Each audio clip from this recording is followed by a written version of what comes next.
Calicut university MDC second semester Malayalam സിനിമയും സാഹിത്യവും എന്ന ഭാഗത്തു നിന്നും വരാവുന്ന പ്രധാനപ്പെട്ട ചോദ്യോത്തരങ്ങളാണ് ഇനി പറയുന്നത്. ആദ്യത്തെ ചോദ്യം, എന്താണ് തിരക്കഥ? ഒരു കഥയെ എങ്ങനെ ദൃശ്യരൂപത്തിൽ അവതരിപ്പിക്കാം എന്നതിനെക്കുറിച്ചുള്ള ഒരു വിശദമായ രേഖയാണ് തിരക്കഥ.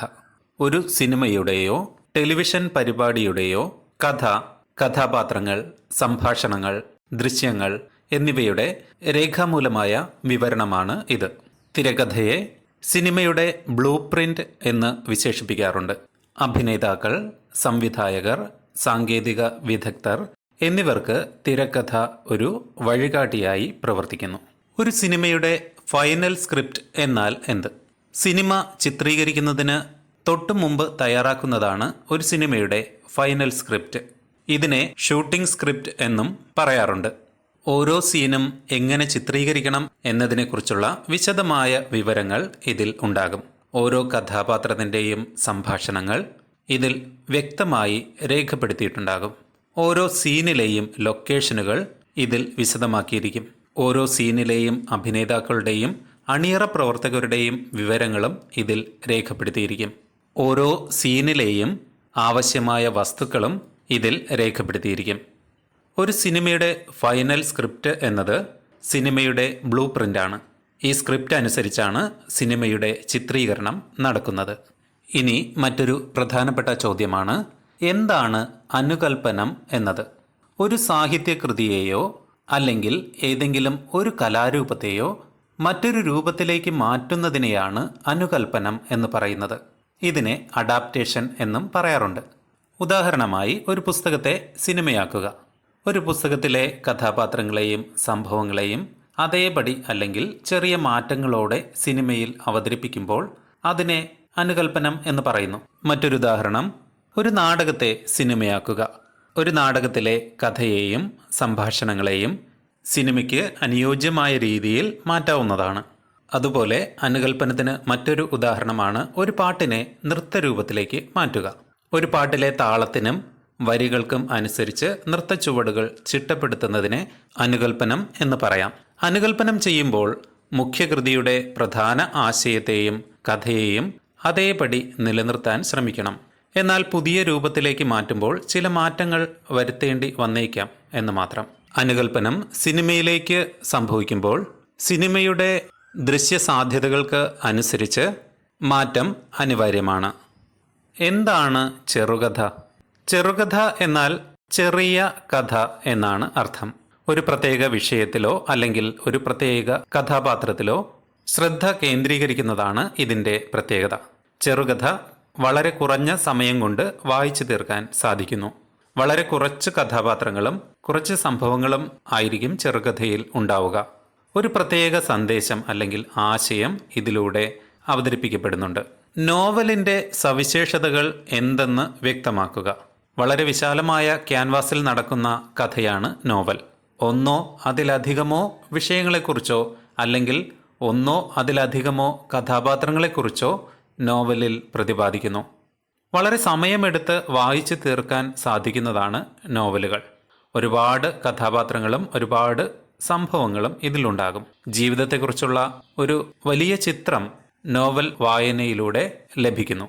അടുത്ത ചോദ്യം, തിരക്കഥ ഒരു സാഹിത്യ രൂപമാണോ? വ്യക്തമാക്കുക. വളരെയേറെ ചർച്ച ചെയ്യപ്പെട്ടിട്ടുള്ള ഒരു വിഷയമാണ് തിരക്കഥ ഒരു സാഹിത്യ രൂപമാണോ എന്നത്. ഇതിന് കൃത്യമായ ഒരു ഉത്തരം നൽകാനാവില്ല. കാരണം ഓരോരുത്തരുടെയും കാഴ്ചപ്പാടുകൾ വ്യത്യസ്തമായിരിക്കും. ചില ആളുകൾ തിരക്കഥയെ ഒരു സാഹിത്യ രൂപമായി കണക്കാക്കുന്നു. മറ്റു ചില ആളുകൾ അതിനെ സാഹിത്യരൂപമായി കണക്കാക്കുന്നുമില്ല. തിരക്കഥയെ സാഹിത്യരൂപമായി കണക്കാക്കുന്നവരുടെ അഭിപ്രായം ഇങ്ങനെയാണ്: തിരക്കഥയിൽ കഥ, കഥാപാത്രങ്ങൾ, സംഭാഷണങ്ങൾ തുടങ്ങിയ സാഹിത്യപരമായ ഘടകങ്ങൾ എല്ലാം ഉണ്ട്. അതുപോലെ തന്നെ ഒരു തിരക്കഥ വായിക്കുമ്പോൾ ഒരു കഥ വായിക്കുന്നതിന് സമാനമായ അനുഭവം വായനക്കാരന് ലഭിക്കുന്നു. മികച്ച തിരക്കഥകൾക്ക് സാഹിത്യപരമായ മൂല്യം ഉണ്ട്. എന്നാൽ തിരക്കഥയെ സാഹിത്യരൂപമായി കണക്കാക്കാത്തവർ പറയുന്നത് ഇങ്ങനെയാണ്: തിരക്കഥ എന്നത് സിനിമ പോലുള്ള ദൃശ്യാവിഷ്കാരങ്ങൾക്ക് വേണ്ടി എഴുതുന്നതാണ്. സാഹിത്യമെന്നത് വായനക്കാർക്ക് വേണ്ടിയാണ് എഴുതുന്നത്. തിരക്കഥയിൽ ദൃശ്യപരമായ കാര്യങ്ങൾക്കാണ് പ്രാധാന്യം ഏറെ ഉള്ളത്. തിരക്കഥ സിനിമ എന്ന ദൃശ്യകലയെ ആശ്രയിച്ചാണ് നിലനിൽക്കുന്നത്. ഇങ്ങനെയൊക്കെയാണ് തിരക്കഥ ഒരു സാഹിത്യരൂപമാണോ എന്നതിനെക്കുറിച്ചുള്ള വ്യത്യസ്തമായ അഭിപ്രായങ്ങൾ. സമാന്തര സിനിമ എന്നാൽ എന്ത്? സമാന്തര സിനിമ എന്നത് മുഖ്യധാരാ സിനിമയ്ക്ക് എതിരായി കുറഞ്ഞ ചിലവിൽ നിർമ്മിക്കുന്ന സിനിമകളാണ്. ഇതിനെ ആർട്ട് സിനിമ, ഇൻഡിപെൻഡൻറ്റ് സിനിമ എന്നൊക്കെയും പറയാറുണ്ട്.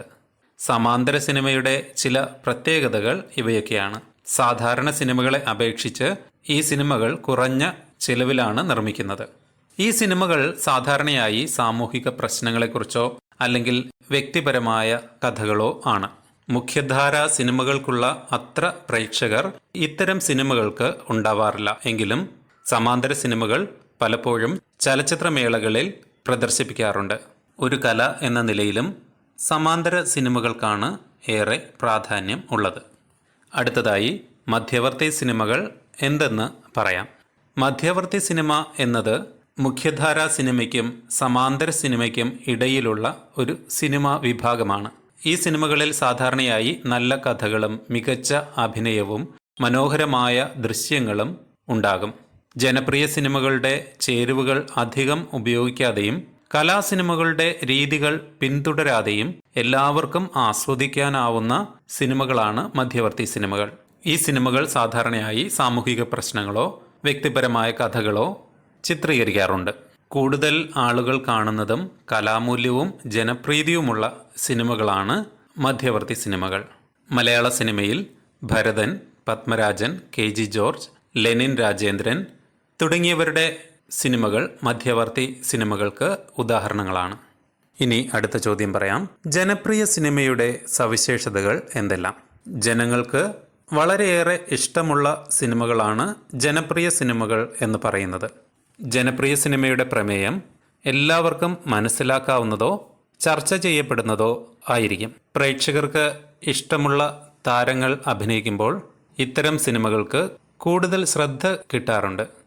അതത് കാലത്തെ സാങ്കേതിക മികവ് ജനപ്രിയ സിനിമകളുടെ മറ്റൊരു പ്രധാന പ്രത്യേകതകളാണ്. ഇക്കാലത്ത് പുറത്തിറങ്ങുന്ന സിനിമകളിൽ മികച്ച ഛായാഗ്രഹണം, സംഗീതം, VFX തുടങ്ങിയ ഘടകങ്ങൾക്ക് വളരെയേറെ പ്രാധാന്യം നൽകാറുണ്ട്.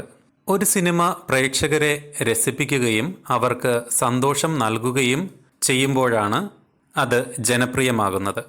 അടുത്ത ചോദ്യം. സാഹിത്യകൃതികൾ സിനിമയാക്കുന്നതിനുള്ള കാരണങ്ങൾ എന്തെല്ലാമാണ്? സാഹിത്യകൃതികൾക്ക് ധാരാളം ആരാധകരുണ്ടായിരിക്കുമല്ലോ. അതുകൊണ്ട് സിനിമയാക്കുമ്പോൾ കൂടുതൽ ആളുകൾ കാണാൻ ഇതിലൂടെ സാധിക്കും. നല്ല സാഹിത്യകൃതികളിൽ വ്യത്യസ്തമായ നിരവധി കഥാപാത്രങ്ങളുണ്ടാകും. ഇത് സിനിമയ്ക്ക് കൂടുതൽ ഗുണം ചെയ്യും. ചില സാഹിത്യകൃതികൾക്ക് സമൂഹത്തിൽ വലിയ സ്വാധീനം ചെലുത്താൻ കഴിയും.